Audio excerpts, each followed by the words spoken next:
ఏదన్నా మాట్లాడుతుంటే ఏ జ్ఞానము లేకపోయినా పూర్తి అజ్ఞానంతో మిళితమైపోయి ఉన్నా కూడా, ఇంకా చెప్పాలంటే అజ్ఞానంతో అణచివేయబడుతున్నా కూడా, ఎందుకంటే ఆ లెవెల్లో అజ్ఞానం డామినేట్ చేస్తూ ఉంటుంది. జనాలు ఫూ అని చీ అని ఉమ్ముతున్నా కూడా ఏమాత్రం సిగ్గుపడకుండా, అసలు సిగ్గే లేకుండా ఎంతో మంది సనాతన ధర్మం గురించి మాట్లాడటానికి ముందుకు వస్తూ ఉంటారు వ్యతిరేకంగా. అలాంటి అనేక మందిలో ఒక ఆమె మన ఈ నిజమే లల్లిపిత్తు, నువ్వు చెప్పింది నిజమే.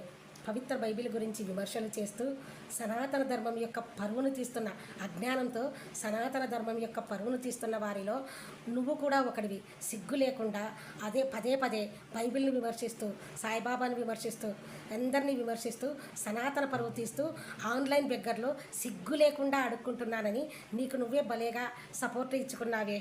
అంటే హిందూ మతంలో దేవుళ్ళు ఎక్కువైపోయేసరికి దేవుళ్ళ మధ్య కూడా ఆధిపత్య పోరు వచ్చింది. ఆ దేవుళ్ళ పేరు చెప్పుకొని ఎవరైతే ఉంటారో వాళ్ళ ఐడెంటిటీని పెంచుకుంటారు భక్తి పేరుతోటి. అలాగే కొన్ని చోట్ల ఆ హుండీల మీద కూడా కన్నుంటది.